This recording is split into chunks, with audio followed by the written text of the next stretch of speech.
So something that we established during the solution of this exercise was that depending on which values we consider, then x can either be discrete or a continuous random variable on certain intervals. So because the probability that x is equal to 0 is a positive probability, however, for all values greater than 0, x has density and not a discrete point probability. So first of all, we might think of, isn't there an alternative way to tackle this so that we get everything all at once? And the answer to that is, well, yes, we may try to use the distribution function to calculate this stuff instead of using the density function. So here I'll just write alternative solution using distribution function.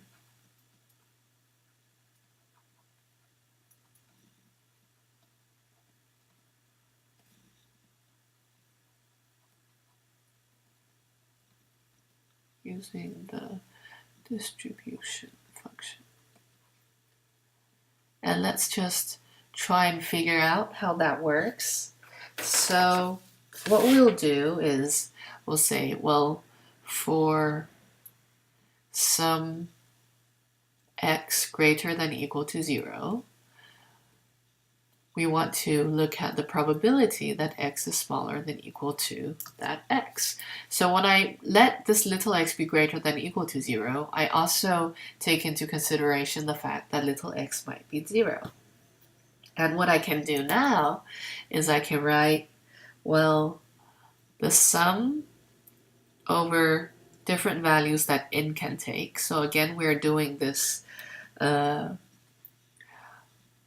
thing here. So what I'll do here is I'll just write up the joint probability first so we can all understand what's going on.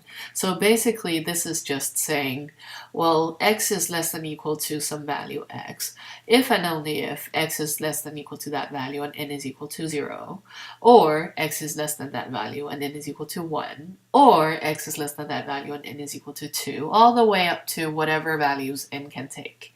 So what we can then do is substitute the conditional distribution of x smaller than or equal to x given n equal to n, and then multiply by the probability that n is equal to n.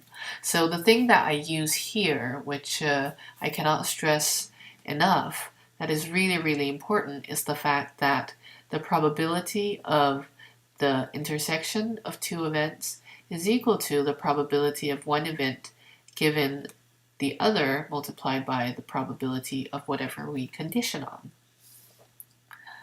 So let's just take a look at what this looks like. Well, we have established that given n taking some value n, then x is gamma distributed with parameters n and beta. And that means that we then know the density of x. And let us just recall another pretty nice result, which is that if I ever want to find the probability that x belongs to some set A, then what I can do is that I can integrate the density over that set. And that is what we will use here in the case that x has a density. Because what happens if we're looking at the probability that so what happens if we're looking at the first case where n is equal to 0? Well, given that n is equal to 0, then x is definitely not gamma distributed. Given that n is equal to 0, well, then x is equal to 0.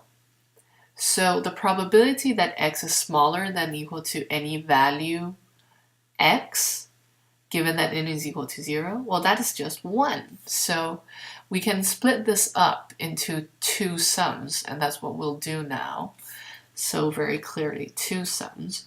So we have the probability that x is smaller than or equal to x, given that n is equal to 0, multiplied by the probability that n is equal to 0, plus the sum where n is equal to 1 up to infinity.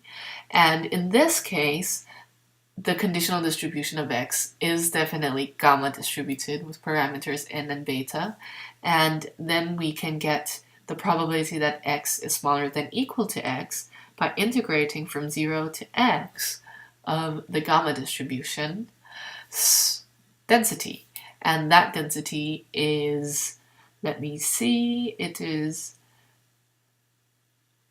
beta to the n divided by gamma of n multiplied by x to the n minus 1 multiplied by e to the minus beta x dx.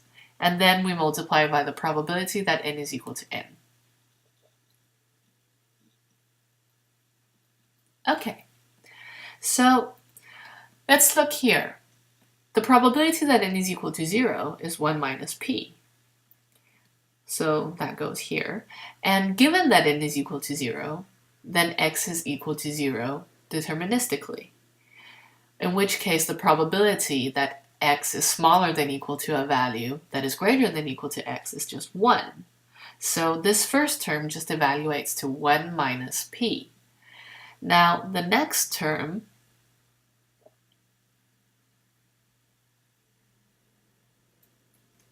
evaluates to what? Well, the next term we can look at here, and one thing that we can do, since what we are integrating is strictly non-negative, is that we can interchange the summation and the integral. So we can move the sum inside of the integral. And what we have is the integral from 0 to x, and inside here we will have the sum from 1 to infinity of beta to the n, and then we just use the trick with gamma that we used before. So we have n minus 1 factorial multiplied by x to the n minus 1, and e to the minus beta x goes outside of the sum. So inside of the sum we have 1 minus p multiplied by p to the n, so p to the nth stays inside the sum, and outside we have 1 minus p multiplied by e to the minus beta x dx. So what we've just done here is plug in all of the different definitions that we have, and if we just continue calculating, then we have 1 minus p here. Then we have the integral from 0 to x, and then I just do the same index interchanging thing that I did in the earlier parts of the solutions. So I change the index to 0 here, and so I let the index start in 0, and this will change to n, and this will change to n. These will change to n plus 1, but then I just take the extra terms outside of the sum. And then what I have is beta multiplied by p multiplied by 1 minus p multiplied by e to the minus 1 minus p beta x. So if that went a bit too quick for you, then just go back and try to take a look at it again and recall the fact that this is rewritten into the series, the Taylor series for an exponential expression, and think about what we did in the first solution of this exercise. Okay, so what do we have here now?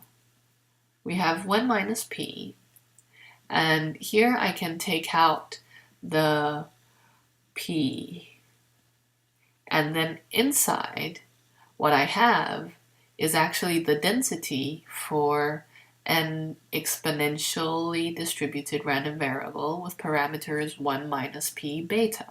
So the distribution function of that is actually just 1 minus e to the minus 1 minus p beta x dx.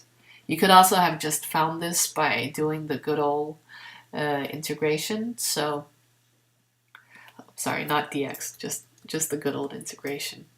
And I guess that this wasn't a really good idea here that I had the x's in here, so I should change all of this to y.